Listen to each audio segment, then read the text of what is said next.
Jeigu krenta Nvidia, kiek pozicijų tai jaučia? Jeigu didį 1000 eurų dabar į portfelį, kur investuoji? Na tai va, aš taip žiūriu, žinai, ir galvoju, ką čia nupirkti. Sviestas, sviestuotas, sviestos riboj, sviesto katile, sviestiniam šaldytuve. Protingi žmonės mokosi iš svetimų klaidų, taip sakant, tiesiog žmonės mokosi iš savo klaidų, o durniai, žinai, nesimoko iš viso. Sėdint savo neinvestuoji. Tai va. Sveiki! Šiandien susitinkam portfelių raustuose, kur jūs pasidalinat savo investiciniais pasirinkimais, savo realiu portfeliu, kaip jisai atrodo dabar šiai dienai, kai mes žiūrim ir kaip filmuojam, o mes jį pakomentuojam, paraustinam, padiskutuojam, ar ne, ir pasakom savo nuomonę. Ne, Yep. Nerekomendacijos, idėjos, įžvalgos, taip sakant, tas disclaimeris galioja bet kokiam video ir pasakymas, kad aš pažiūrėjau tavo video arba ten bet kurio iš jūsų video ir jūs ten rekomendavot, ta prasme, iš savo pusės aš tada kaip ir stengiuosi atsiriboti nuo bendravimo su tokiu žmogumi, nes, taip sakant, nesiklauso iki galo. Tai yra idėjos, įžvalgos, į jūsų batus neatsistosim, bet jeigu norit, kad apžvelgtume jūsų portfelį, Nuorodos apačioje, ten forma, 7-8 klausimai, truputį apie jūs, ta pati kaip dabar paskaitysim, panagrinėsim ir mintis, kad suprastume, kur esat, kiek investuojat, kokia strategija arba bent jau ką taikot, kad nebūtų toks atsidarom ir net nežinom, buvo kelios tokios situacijos. Aš nežinau, ką čia noriu padaryti, bet truputį, kad užvestume ant kelio. Vėl, visą tai nemokamai, nuorodos apačioje, jums reikės vertiminių popierių sąskaitos, jeigu dar jos neturit, irgi nuorodą apačioje su visais bonusais, atsidarykit, padarykit, kad nuoroda būtų viešai prieinama, atsiųskit per formą ir tikrai aptarsim. Taip sakant, pirmą 100 situacijų tikrai aptarsim. Ja. Dabar šokam pirmą. Taip, keliaujam. Tai yra žmogus, kuris uždirba 5-6 tūkstančius eurų per mėnesį, santaupų suma 15 tūkstančių. Tai yra realiai 6 mėnesių finansinė pagalbė, po 2,5 tūkstančio reikalingi. Investavimo priežastis - mėnesinės pajamos išėjus į pensiją po 15-20 metų, artimos dabartiniam atlyginimui. Kiek laiko investuojam? 3 metus. Investuojama suma per mėnesį 1,5 tūkstančio 2 tūkstančiai ir investavimo strategija yra portfelio vertės augimas nuolat reinvestuojant per 15-20 metų laikotarpį. Tuomet, čia man kažkaip, vertės augimas reinvestuojant. Tuomet pasyvios pajamos iš sugeneruoto kapitalo, rizikos profilis vidutinis artimesnis aukštam per ateinančius 5 metus. Po to vidutinė rizika. Turimas turtas, kriptovaliuta, kurios vertė 20 tūkstančių, dollar cost average, tai yra kainos išvidurkinimas nuo 21 metų. Scramble Indemo, kurių vertė 3 tūkstančiai, tai yra testavimas. Nu, žiūrim portfelį. Taip. 3-3. Ok, 33 tūkstančiai. Atrodo. Nu, Gerai, tai yra iš viso... Matau, tik, kad žaliuoja. žalia, kur dairais. Iš viso 33 tūkstančiai, čia gal svarbus toks side notas, 20 tūkstančių yra investuota ir kešo yra beveik 13 tūkstančių.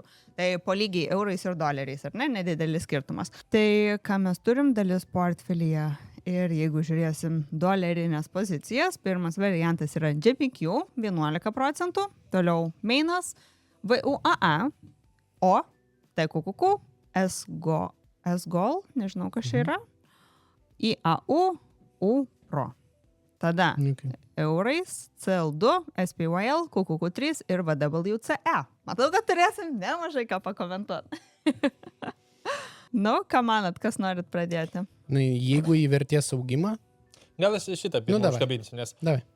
žalias portfelis beveik garantuotas, jeigu jūs ilgą laikotarpį investuojate į aktyvus, kurie bendrai iš savęs auga, tai aš paimsiu bet kuriuos indeksus - Europos, Kinijos, S&P 500, Nasdaq, visą pasaulį, išsivyščiusios, besivystančios ir pradėsiu investuoti prieš 10 metų ir periodiškai tęsiu. Atrodys viskas labai žaliai ir čia truputį apgavikiškai atrodo, nes staiga tu nereiškia, kad tavo šita strategija yra labai superinė, nes pas tavai viskas žaliuoja, tu tiesiog įdėjai į krūvą skirtingų aktyvų, kurie bendrai iš tos dabartinės ekonomikos situacijos, kur mes turim tą pinigų spaudimą bendrai ir infliacinį momentą, jeigu tu nepasirinkai kažkokių pavienių pasirinkimų, kur ten sektoriaus nišinis variantas arba subsektoriaus variantas, tikėtina, kad tu sėdėsi sąlyginai geroje vietoje po 10 metų.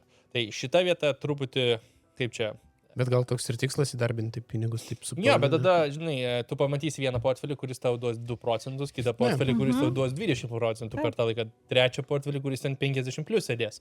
Nu ir tas skirtumas egzistuoja. Tai aš labai atsiremčiau, sunku mums įvertinti, kada buvo pirkimai daryti, kada ar periodiškai investavote, ar iš tiesų nusipirkot, bet pirmiausia, galbūt įvertinkim dublikatus, nes man atrodo, čia sąlyginai yra daug sviestas, sviestuotas, sviestos riboj, sviesto katile, sviestiniam šaldytuve, nežinau kur dar vienas, sviesto namūkė. Jo, sviesto pasaulyje, ne? Realiai tai yra tiesiog pozicijų dubliavimas. Jeigu krenta Nvidia, kiek pozicijų tai jaučia? Tai gerai, Dauguma. 1, 2, Tai pirma irgi, 3, 4. JPQ jaučia, VWA jaučia, TQQQ jaučia, UPRO jaučia, CL2 jaučia, SPYL jaučia, QQQ3 jaučia ir VVC jaučia. Tai pusė portfelio, taip sakant, nuo vienos kompanijos pajaučia tam tikrą efektą. Ir čia yra tas nesąmoningas, neteisingas dubliavimas, kur mes dubliuojam skirtingose strategijose ir mūsų portfelis nei vienu, nei antru atveju negali būti laimėtojas. Nes standartiškai investicijos ilgojo laikotarpiu jūs arba renkatės laimingą, tą teisingą strategiją, kur, pavyzdžiui, aš į S&P 500 kišu pinigus, nes aš statau, kad Amerika ilgojo laikotarpiu dar vis augs greičiau negu likęs pasaulis, jeigu bendram tam mąstėjimu. Dabar ar tai bus greičiausia ekonomika, irgi nėra atsakymo, bet jeigu Amerika dabar ilgojo laikotarpiu pasiteisina ir, taip sakant, važiuoja ir visą kitą, tai čia bus didžiausi rezultatai. Bet visas pasaulis irgi seks iš paskos, nes ten 1% Amerikos. Bet jeigu aš pridedu 2 pozicijas tuo pačiu metu, tai visas pasaulis lagins ir mano bendras portfelis pralaimės prieš tiesiog S&P 500. Arba jeigu Amerika pralaimės, visas pasaulis su tuo sutvarkys, S&P 500 nesutvarkys, bet vis tiek lagins, nes aš turiu ir Amerikos dalį. Tai aš gaunasi, vienaip ar kitaip sakau, aš neturiu varianto, kad mano portfelis išeitų kaip laimėtojas šioje vietoje. Kas yra nebūtinai efektyviausia gal pagrindinis momentas, ar ne, tai yra, turit VUAA, SPYL, tai čia renkatės, ar ne, kažkurį vieną. Tiesiog tas pats, ar ne, Rokiškio ar Saulutės sviestas realiai perkat tada abudu, tai kam geriau reiktis vieną kažkurį. Šitas geras palyginimas. Dabar tas sudėtis visiškai tą patį. Ir toliau, tai gerai, BVC ar neturėtų tiesiog ar visas pasaulis, ar S&P 500, jeigu žiūrite į tą augimą, ar ne, ir kaip kordalį turėtų. Paskui yra TQQQ, kas yra 3 sverto Nasdaqas, tai UPRO yra 2 sverto S&P 500 ir QQQ3 yra vėl 3 sverto Nasdaqas, ar ne? Tai QQQ3 ir TQQQ realiai visiškai tas pats, vėl Saulutė, Rokiškis renkatės vieną, jeigu jisai būtinai turi būti portfelyje. Ir, pakankamai šiaip nemažai svertinių pasirinkimų, sakyčiau. Ir per daug. Jeigu taip nuoširdžiai, tai žmogus sako, kad tai yra augimo portfelis, kaip ir matau to augimo portfelio dalį, bet tada pas mane gaunasi, aš nesuprantu, kam kišti gerai, mainas lenkia S&P 500 ilgojo laikotarpiu, teoriškai taip ir dar moka dyvus. Okay. Teoriškai tą patį real taip daro. Jo.